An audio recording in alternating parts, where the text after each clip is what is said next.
Good morning and welcome to the NextGen Planners Big Breakfast Conference Special. I'm Dan Graham. And I'm Ellie Austin-Williams, and we're here to bring you a fresh perspective on careers in personal finance and financial planning. So thank you again to everyone for joining us today. And of course, it is a very exciting day today because it's the launch of the NextGen 21 conference. And throughout the show and this week, we want to hear from you guys on the big topics that we're talking about on the Big Breakfast this week. So please drop us in the comments anything that you have to say on these matters. And in particular, today, we want to hear your views on today's big topic, which of course is technology. So kicking off today, we've got three awesome guests. We've got Ben Lester from Praemium, Adam Carolan from NextGen Planners has a message for our audience all about technology in financial planning. And we've got Gareth Kerr from Intelliflo to chat about our big topic. So let's get straight into it with our first guest, Ben from Praemium. How are you doing this morning, Ben? Morning, Ellie. I'm great, thanks. How are you? Great, thank you. Yeah, thank you, Ben. Thank you for joining us this morning. Of course, thank you very, very much to Praemium for sponsoring the NextGen 21 conference. I'm just going to ask you the same question that we've been asking all of our sponsors this week. Why did you guys choose to sponsor the NextGen 21 conference this year? Yeah, thanks, Dan. Look, as you know, we've been speaking to NextGen for some time about providing platform services and also back office systems to your members. So when the opportunity came along to be involved, it was a bit of a no-brainer, to be honest. It felt like a really good fit. There was lots of synergy from the outset, keen to be involved, and generally quite excited to be here. So thank you for the opportunity. Amazing, thank you. And for the benefit of anyone who doesn't quite know what Praemium offers, can you just tell us a little bit about what your main service is for financial planners and their clients? Sure, Ellie. So look, Praemium is a managed account platform supporting planners operating both UK and internationally. Within the accounts on the platform, you combine model portfolios from different DFMs, advisory models, single assets and cash. And basically, our mission is to deliver great tech that removes many of the time-consuming activities that get in the way of value-add advisor-client work. And then add into that a CRM back-office system called Wealthcraft that can be used both in conjunction with the platform or standalone. We've got the technology to underpin any advice business. Amazing. Yeah, you mentioned Wealthcraft, which is very, very exciting bit of technology that's coming over the next few years. But other than that, what would you kind of say that is unique? Because there's loads of platforms out there and things like this. But what would you say is unique about what Praemium offers to financial planners? Yeah, Dan, it's hard to be unique. There's a lot of similarities, but we've got proprietary tech, gives us the edge in being responsive. We run, own and manage and develop our own tech, and more than 50% of our global headcount is in our tech development department. We released in example of that is AI and machine learning tool we've got that examines client behavioral patterns that indicate need for additional advice or guidance. This was originally intended to red flag imminent account closure, but feedback shows it also provides a timely, prompt, proactive engagement for vulnerable clients as well. So that's one area where we feel we definitely are unique. Awesome. Cool. And Praemium focuses heavily on technology, as you mentioned there. So what do you think has been missing for advisors in this space of technology over the past 20 years or so? I think you may hear quite a bit of this over the coming few days, and it's integration. And specifically, integration that enables genuine two-way real-time processing. So we like to see everyone opening up their APIs to allow more back-office systems to talk seamlessly with more platform tech. I think had the industry done that, we would have removed a lot of the headaches that firms have to suffer in their day-to-day dealings with providers and are still suffering now. Amazing. Brilliant. Well, thank you so much for joining us on the show this morning, Ben. That wraps up our time today with you. But if you could just stick around for the end, we're going to pull you back in to talk about the big topic of technology at the end as well. But thank you very much for coming on. Awesome. Thanks. Look forward to catching up later in the show. Thanks, Dan. Thanks, Ellie. And for anyone in the audience, look out for a CPD session from Praemium on Friday's Your CPD Year in a Day. Next, we've got a special guest monologue from Adam Carolan, who's here to talk about the questions that you should be asking when building your financial planning technology stack. So take it away, Adam. Hi, Ellie, you okay? Yeah, I'm great, thank you. How are you? Yeah, good. Powered by coffee this morning, but it's the Manchester coffee. So I'm absolutely flying. Right, okay, let's talk about technology stack. So we've been doing a huge amount of work at NextGen Planners on this for the past 6 to 8 months, I would say. And what we're just trying to look at is the work that goes into building a technology stack for financial planning firms. So we've got a big community, obviously, at NextGen Planners. We can see the questions that they're asking at NextGen Planners within, the Mighty Networks. And, in the last 2 months, we're talking client portals, cash flow tools, syncing Calendly, risk profiles, electronic signatures, back office systems is a big one, and Zoom Room. Just in the last 5 or 6 weeks, financial planners are asking which tool should I be using. So it's quite overwhelming when you're actually looking at how you're building a financial planning firm, the technology that you're choosing to support your systems and processes. So I just thought it'd be really useful today to think about 3 questions that I would ask when building that financial planning tech stack. So, okay, number 1, does it save my firm and my clients time? Okay, so if we work out that time is our most valuable commodity, and we're going to come onto the money bit in a minute, does it actually save my firm time? Okay, so if you're building, for example, a back office system or integrating it, is it going to save you time in your financial planning business, or are you going to be spending time implementing for the next 2 or 3 years? That's a really important question you've got to ask. Okay, massive example of that recently is Zoom. Okay, so we look at the pandemic and what that's caused in technology within the financial planning space. And without Zoom, we would have really struggled to deliver financial planning to the level that a lot of our firms have been doing. And Zoom is a great piece of technology and a great example that saved our time. I don't have to do the commute anymore to go and see the client, and the client's time. Okay, so clients don't have to download any software. They just click a button. They're there on like I'm speaking to you today, and it's really easy to have that dialogue. We can share screens. It's just a great piece of kit. So that technology straight away saves me time and saves my client time. Okay, number 1 question. Okay, number 2 question is a really important thing. Heather Hopkins at NextWealth did a survey. It says younger advisors spending more on technology, which you would expect that to be the case. But what I want to know, if you're choosing technology, does it move the needle in your business? Okay, and there's 2 ways to move the needle in your business. You either increase revenue or you cut costs, i.e. you increase profit. Okay, so is this piece of technology, is it going to either help you grow or help you cut costs, or do both? And I'll give you a really good example of that. So a good mate of mine, also a client, built a proposal software business for the accountancy sector.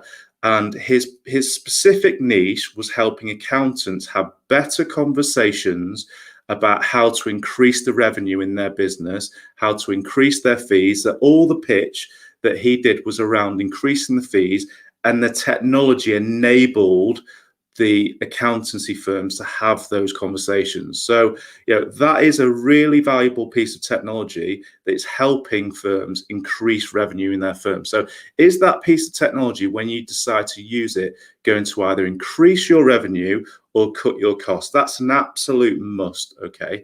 And then the third one, which a lot of business owners overlook, is, are my team on board with this technology? Your teammates are going to be using this technology every day. Do they like it? Or is it just a shiny new thing that you're bringing into the company to say, look, I think you should use this, and no one really likes it? I'll give you an example. I tried that with Slack. The company hated it. I loved it.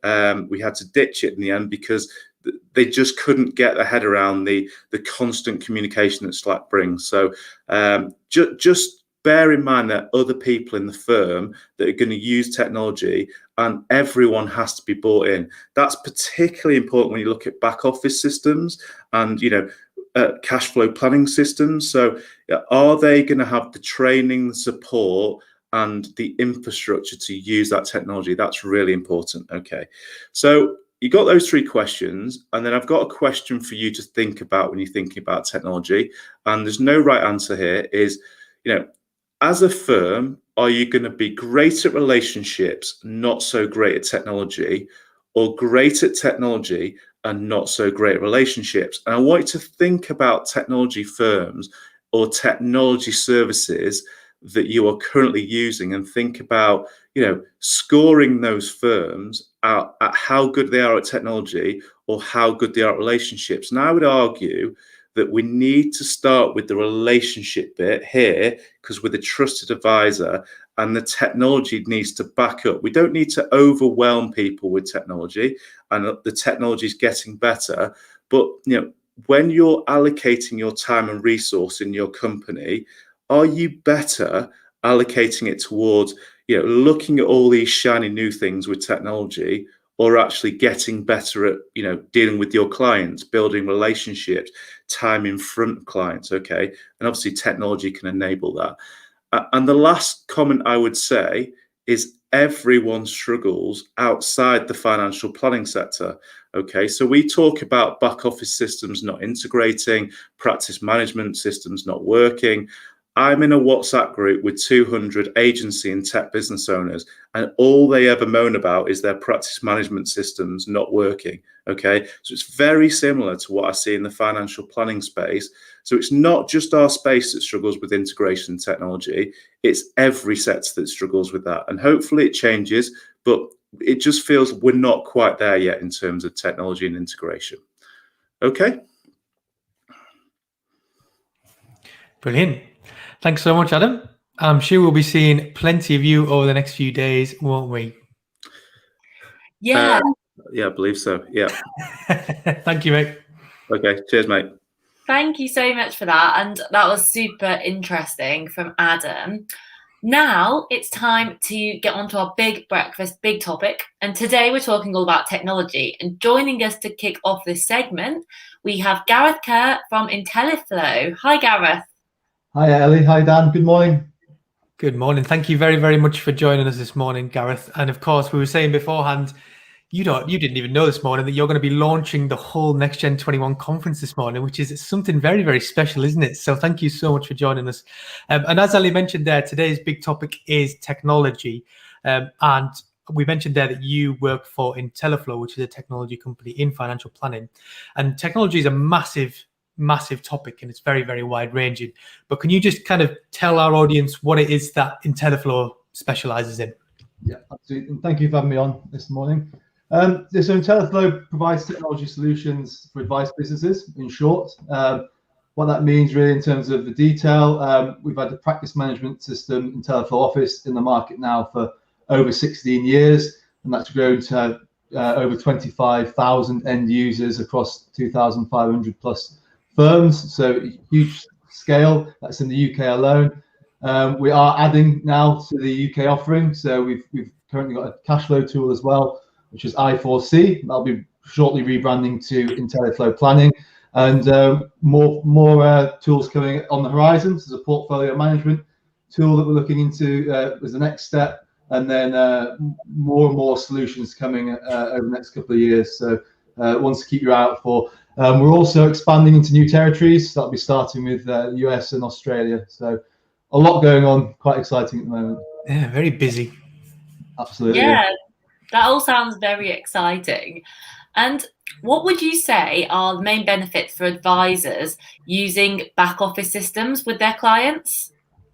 Sure. So I think you could probably break it down into three key areas. And I actually stole this off a client of ours when they were doing the tech review, and these are the three key areas they're looking to hit. It was regulatory requirements, so ensuring that you're meeting your regulatory requirements. It can be anything from just documenting processes, automation of regulatory reporting, meeting GDPR requirements, all those good things that a back office solution can help you achieve. The other one would be operational efficiencies, and Adam's already touched upon quite a few of those already. It's making sure that the system actually saves you time or enables you to service more clients potentially as well to push that revenue up. So, and that's anything from automatic generation of documents, reports. I think reducing the amount of rekeying is a massive one as well. It's not just the time saving of not rekeying the same data over and over, but also the accuracy there as well. The more times you have to rekey that same piece of data, there's an increased risk of inaccuracies there. So that's a big one. And finally, and this is probably the one that's often overlooked, and that's the client digital experience. So the experience you're offering the end clients. And I'm really pleased to see that there's been a shift over the last couple of years in this, and that we used to speak about client digital and we'd get the response of, oh, our customers don't want this, or they'll want to phone up for evaluation, or and we find that's not the case now. People are used to digital in their everyday lives. You look at like Google, been around 20 years, Amazon, Apple, all these big tech companies. People just expect information now at their fingertips. We don't go to a library if we want to go find something out. We pick up our smartphone and we Google it. So it's just giving them that experience that they're actually used to. But just going back to what Adam said as well, I think it's so important that the relationship is still the key bit here, and that the digital doesn't replace the relationship, it actually enhances it. So again, using some other analogies here, you look at the likes of Netflix against Blockbuster, the actual service is the same thing. It's showing a film or a box set. It's just the way that service is delivered that's changed. So absolutely still think the advisor and the advice is the key here, and that relationship is still the key part. That's the bit that the clients are paying for. The digital is just helping the delivery of that and making it a lot slicker and a lot more streamlined and in line with how people expect things now. Yeah, great. I would definitely agree with most of those. Well, all of them actually. And something that Adam mentioned and Ben mentioned in what they were talking about before was this lack of integration. And I don't think it's a secret that that is a big problem for advisors, planners, and clients as well, especially in this space. And I will ask you the same question kind of that we asked Ben at the start there, but why do you think it is taking so long to achieve this integration between all these different systems that we have? Yeah, so it is a frustration in some respects, because going back to that rekeying, you don't have to keep repeating the same processes in 3 or 4 different places or the same amount of rekeying. So ideally you want to be integrating into every system that you're using. I think traditionally the main barrier was the resource requirement on both sides here. So if you want to build an integration, you do your bit of work, we do our bit, and it can a bit of back and forth, and it could be quite time consuming. But Ben mentioned earlier about APIs and open APIs, and that's a massive enabler here. So something we did in March 2018 was we launched our Intelliflo store, which is an open API, like an application store effectively. So it gives third parties the ability and the freedom to integrate into our solution without having to have that back and forth and that really heavy lifting process of developing an integration. So that is helped accelerate things massively. So I think open APIs is definitely the key, and that's the way forward. And our store has basically enabled firms to come directly to us through the API endpoints, and effectively it's given them a market as well, because they exist now in our store, so their tools are there visible for our user base to go and integrate with. So and I think that's the way forward to help that integration space. Cool. And cash flow planning is something that's hugely accelerated over the past few years. Do you think that it should be compulsory for all advisors to be using cash flow planning tools with their clients? Yeah. So obviously I have a slight bias here because we have a cash flow tool, but no, I don't think it should be compulsory. I think if you force firms to use something like this, you risk potential bad practice and then being used in the wrong way, potentially being used for to sell or push products as opposed to real planning. I'd probably ask why wouldn't you use the tools? They're there, they absolutely help yourselves, help your clients. But I think probably the key bit here is how the tools are used. So whilst I wouldn't say they should be made compulsory, certainly encouraged, but also encouraged to use live with the end clients. So it's a real two-way thing. It's not a case of, right, here's the plan, crack on with it. It should be a two-way thing. And we're really looking at how we can increase that engagement. So next step for us will be, we're soon to launch these tools within the client portal, so they can actually engage with the tool, move the markers, and see what happens if we maybe add an extra contribution here, and see that live. So it's just really getting them sort of engaged and empowering them, and increasing that self-awareness really from the end customer. So yeah, to answer your question shortly, no, I don't think it should be. But why wouldn't you? Why wouldn't you? It's a very, very balanced answer there. Yeah, that's slightly in the fence, but I would definitely say use them. Yeah, and I want to bring in Ben for a second here, just to chat about this big topic of technology. And if we can look forward, Ben, which is what technology should allow us to do, what are you most excited to see in the technology space for financial planners over the next 5 to 10 years? There's a couple of things that really excite me. I mentioned one earlier, integration, which we'll come back to. I think that's going to come up a lot, as we said, but also innovation. There's a number of new platform models available now. They really sort of challenge the old guard by delivering some more bespoke offerings, but also a really sort of competitive price point. And also on the integration side, increasing the number of integrations, but also encouraging more publishing of those open APIs to encourage that greater collaboration. So I think, look, whilst the bigger players are still very much here to stay, a number of alternatives offering something different for those who want or need it, for me, is pretty exciting for the industry looking forward. Yeah, brilliant. And I'll ask Gareth the same question as well. What are you most excited to see in the financial planning technology space over the next 5 to 10 years?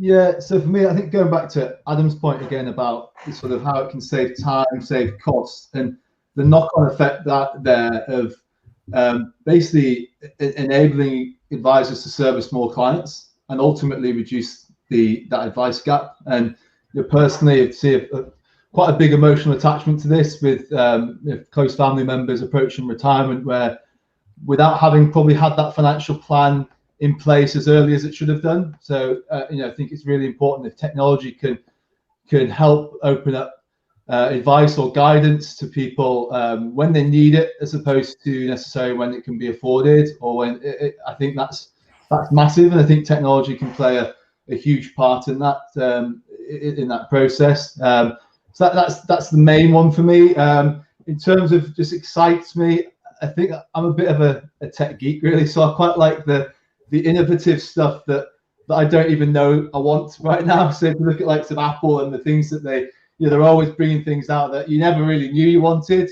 They're taking like just their map apps that's telling me how long it's going to take me to get to rugby before I've even asked. Just these little quirky things. I just love to see those things as well. So in terms of what excites me, it's probably also the things that I don't know exist right now. I don't know I want. I'm looking forward to seeing how they can come in. We did an integration through our gamified fact find with Zoopla. So it's not something that is going to massively change the lives of financial advisors, but it's a really nice, quite cool thing to have. So I'm just looking forward to seeing where we can take tech in that way, personally. Amazing. Oh, looks like we've lost Ellie when we're talking about technology. Is she back? Ellie, are you there? Yeah, I'm here.